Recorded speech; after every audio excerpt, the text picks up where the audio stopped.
not as healthy as you might think. But And if- the woodland health study showed that. The Hoffman Woods is actually healthier than Rivenburg. Hoffman Woods, where Hoffman Woods? That's the name, the nickname that's been given to Edna, I'm sorry, Herman Wood. Oh, okay. To Edna Okay, Edna's Herman's property. property.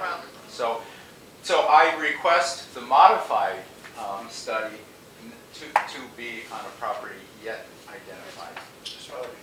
Do you have, looking at the menu, which attachment to the fee schedule, it's tantamount to looking at a restaurant and determining roughly what my meal's going to cost. I come to the conclusion, you may think it's fully justified, and I'd like you to sell me on it. This is going to be an expensive proposition. You're looking at a per diem charge of $50 a day per person. And, they charge you for everything that's holy, including typing of letters, et cetera, et cetera. These people won't come cheap.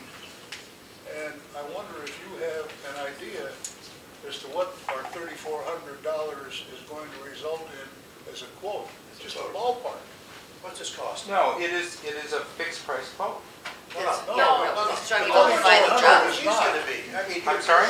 You're leading us to a point where we're saying, okay, spend $3,400. What's next?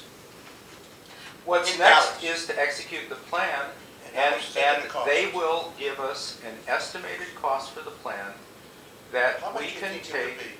I'm sorry? How much do you think? No, did they give you any idea? Oh, at I all? didn't ask them for an Is estimate. there any way to find out? This is an open checkbook.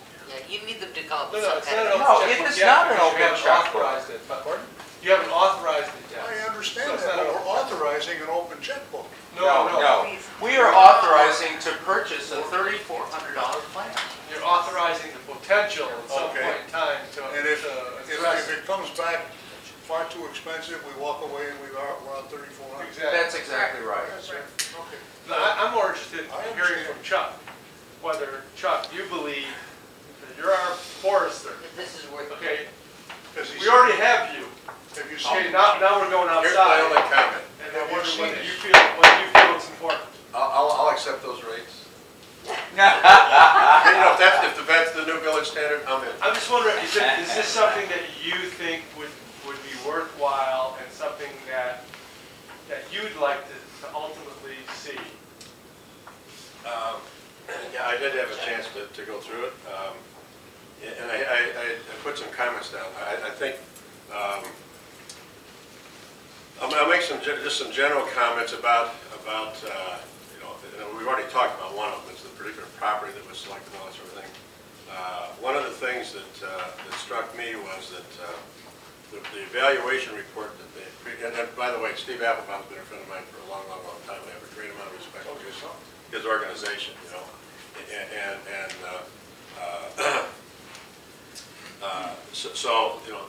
let's keep that in mind. The evaluation report identified 3 woodland types, if you will. Okay, it identified an upland woodland / flatwoods, and a floodplain forest. It struck me as, should we look at each one of those if it's a different management problem? Okay, that was one thought.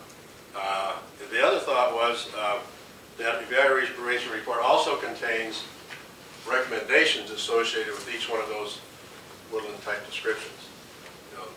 Manage the deer, et cetera, et cetera, et cetera. So I came up with 3 basic questions based on looking at it. The first one, of course, was the one I just mentioned. 3 different woodland types. Would it make sense to kind of look at 3 different situations? And then the second question is, what information would be gathered that would generate recommendations that are different from the recommendations that are in the evaluation report on the health study? In other words, what more are we going to learn that would be useful? And then, in my view, and like I say, this woodland stuff is what is classic forestry stuff. I mean, and that's it. So it's nothing that we're not familiar with. And my question is, what would we learn from these study plots that we don't already know? Okay, we know the elements we got to deal with, everything from the hydrology to the shade, all those kind of things. So what would we learn from it? I don't know that you could how you could come to an assessment of how you divvy up the percentage of impact each one of the impacts on the woodland has. You know, I think I don't know that you'd ever be able to do that. I think a lot of that is maybe just more intuitive than anything else. So now for my personal opinion. And again, when I frame this in a way, I've mentioned my personal opinions before. I mean, that's really, it's my view. I had this conversation the other day with Cheryl. You've been talking way too much to Cheryl. I know, but here's the other thing I did. I'm going to tell a story on it too. She mentioned she was doing her buckthorn application thing, and I specifically told her, if it's not correct, I'm not going to approve it. Well, I'm sorry to say, she left out filling in the blank. Hey, I'm telling you, there's changes that need to be made. It's not the No, it easiest thing isn't. to fill out. No, it isn't. What do you expect to be reimbursed for this? It was blank, so anyway, we took it. But we were having fun with it. So, at any rate, the science for the proper management of woodland resources in the village is not the problem, in my view. Okay? I think the science has been known for a long time.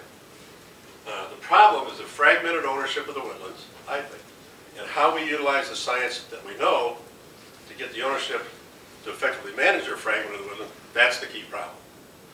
In other words, if you apply woodland management philosophies, if you will, to publicly owned property or to, pick one, it's different than when you're talking about 800 owners of the wood resource that all have a different goal, all have a different objective, all have different problems. So to me, it's almost a case-by-case thing. In other words, I would think if we recognize the issues, let's develop a plan to address each one of those issues and apply that plan to each property that needs to be applied. So my other personal feeling is that, and I want to read these so I don't mess it up. It's the asthma and stuff that causes a little problem with the talking. And the allergies, because I'm totally in the wrong business for these allergies. It's my feeling that the village, and I mentioned these grant programs that we've done before. We've just, I'll try to dig it. They're in the old file someplace. I think the village has taken the most very important steps already in the management process by developing and implementing ordinances and programs that are necessary to facilitate the management of the woodlands. We've got all these programs we've been talking about are in place. They're all geared to do that. The question is, how do we get the people to participate in it? And not everybody's going to do that. Okay? I think that's the real issue. The ordinances address site development, which relates to tree protections over there. Tree preservation protection and woodland protection. I think that's one of the best ordinances on the books, and nobody else has one of those. So those things are in place because you still need to facilitate, have the ordinances in place to translate the study to the individual private property. I think the other issue that we've got that nobody else has is the grant program that we just discussed provides assistance to residents, to deal with some of these issues. So that's my take on it. I think it's one of those issues where it's not that we don't know what we need to do; it's getting people to do it. Quite frankly, and I think that's my take. I think it's something we ought to take.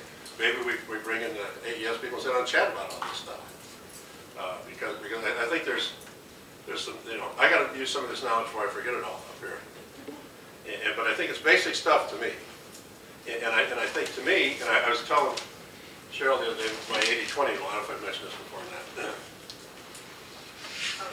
It's my view that our job is to help our clients solve their problems. And it's my view that in the urban arena particularly, but in most places anyway, the solution to those problems, 20% of the time are technical, and 80% of the time are political and management. The technical issues have never, ever been the problem. It's the political issues that are the problem. And I think we're going through that exercise. So the whole problem is, that's one of the things I like about Steve's company. He took a lot of heat from people at the Arboretum and that stuff. It's applied ecologicals. It's okay. He's applying the science to some project, which I think is important. We know what the science is. This isn't magic. It's going out and identifying it and how to translate it to the property.